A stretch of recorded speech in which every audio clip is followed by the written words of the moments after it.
अभी हम दादी साहब को अपनी शादी का सच नहीं छुपाएंगे। वो हम पे कितना भरोसा करती हैं, हमें सच बता देना चाहिए। आओ। देव सर, हमारे को भी उनसे झूठ बोलकर अच्छा ना लग रहा। काश हम उनसे सच बोल पाते, हमें उनसे सच छिपाना ना पड़ता, लेकिन फिलहाल हमें उनसे सच छिपाना पड़ेगा क्योंकि देवी हुकुम का आदेश है। देवी हुकुम नहीं चाहती कि उन्हें हमारी शादी का सच पता चले, और मैं देवी हुकुम के आदेश का पालन हर कीमत पर करूंगी। देखो वसु, आज करिश्मा ने सच बताया, कल किसी और से दादी साहब को सच पता चलेगा तो हम क्या करेंगे? इससे बेहतर होगा खुद ही बता देने में भलाई है। नहीं देव सर, अगर हमने दादी साहब से सच बताया तो सब बिगड़ जाएगा। आप खुद सोचकर देखिए, अगर दादी साहब ने हमारे इस रिश्ते ने स्वीकार कर लिया तो हमारा देवी हुकुम का दादी साहब से रिश्ता खराब हो जाएगा। और अगर दादी साहब ने हमारे को बहू के रूप में स्वीकार नहीं किया तो हो सके दादी साहब गुस्से में आकर नाराज होकर घर छोड़कर चली जाए। फिर उनके इलाज का क्या, उनकी देखभाल का क्या सोचा है आपने?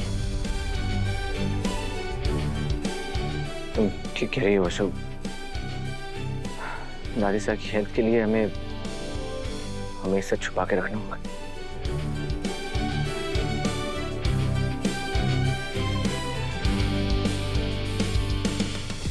अरे मुंह सड़के कहीं बैठ गई, बोल।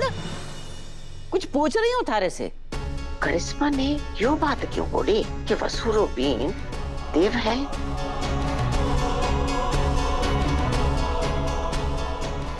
पता नहीं दादी साहब, मैं नहीं जानती क्यों बोली। हाँ, वैसे तो दोनों बैंड बैंड करके एक दूसरे में घुसी रहे हो, और थारे को थारे जीजा का नाम ना पता, वो कहाँ रहे यो भी ना पता। चल हट, हमारे को बात नहीं करनी तारे से, हमारे को आराम करना, जा यहाँ से। ले जाइए दादी साहब। हाँ कर लूंगी मैं, जा तू।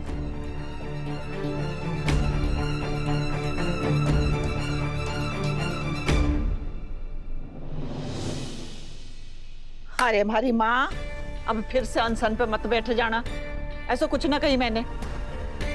चल जा, थारे से नाराज नहीं हूं, जा। अरे हमारे को कुछ सोचना है, जा।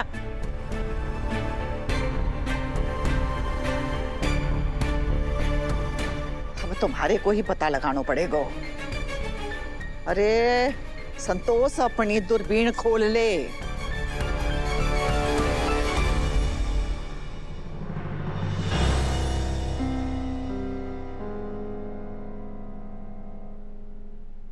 चंदा, आज पहली बार ऐसा हुआ कि करिश्मा सच के साथ खड़ी रही और हम सच के खिलाफ, और ये बात मुझे बिल्कुल अच्छी नहीं लगी।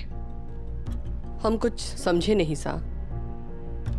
चंदा, करिश्मा ने सच ही कहा ना कि देव और वसु पति पत्नी है। तुम्हारी जिद की वजह से आज एक बार फिर हम अपनी बहू का साथ नहीं दे पाए। वो हमारी बहू नहीं है।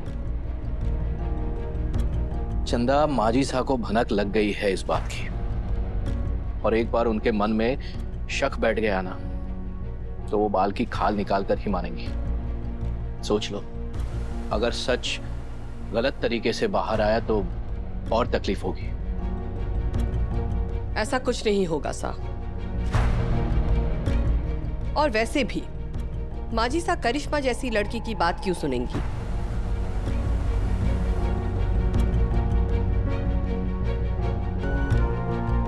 अब आप अपनी दवाई लीजिए और चिंता छोड़ दीजिए।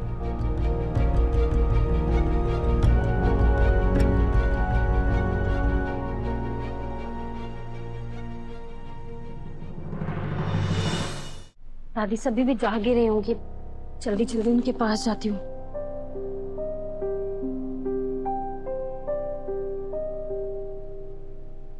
क्या हुआ बाबू साहब? जब छोरियां पैदा हुए हैं ना, तब लोग कहते हैं कि घर में लक्ष्मी जी पधारी हैं। और पता है, जब तू पैदा हुई थी तो थारी अम्मा ने क्या कहा था?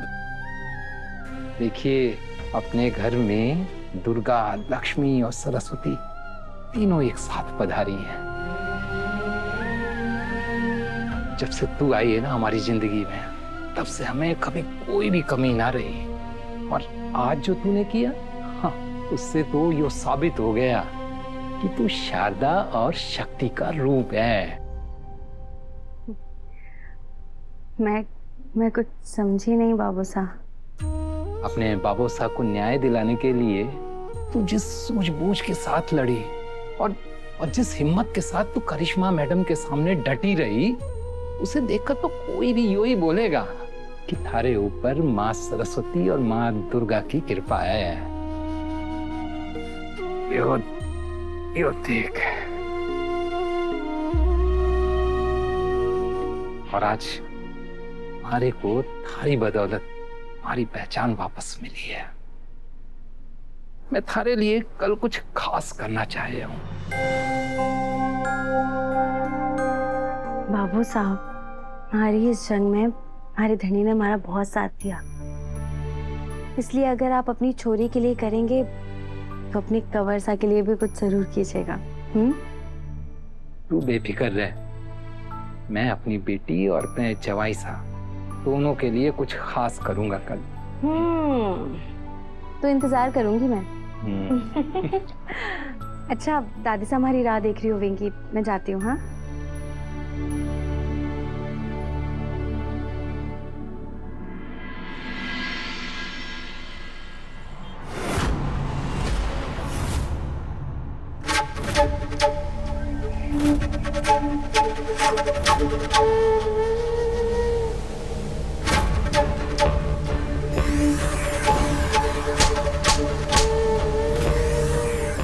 याद है करिश्मा, हमने तुमसे क्या कहा था कि माजी साहब खुद तुम्हें धक्के मार के इस घर से बाहर निकालेगी। किसी को नहीं छोड़ूंगी मैं, सबको खत्म कर दूंगी। मरेंगे सब के सब मरेंगे।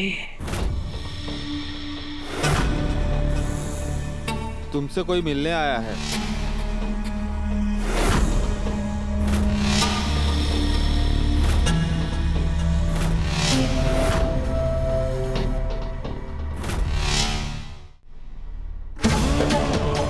चौहान्स का बुरा वक्त अब शुरू होने वाला है।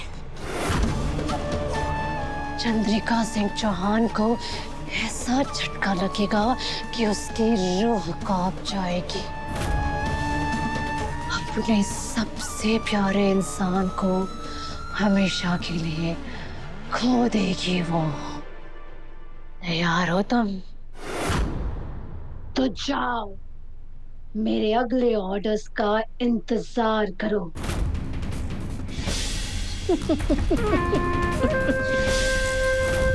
करिश्मा सिंह शेखावत ने अपनी जिंदगी के सबसे खतरनाक खेल की शुरुआत कर दी है। मौत होगी चौहान हाउस में, मौत। दर्द से तड़पेगी चंद्रिका सिंह चौहान, और इस दर्द से, सदमे से कभी उभर नहीं पाएगी वो, कभी नहीं।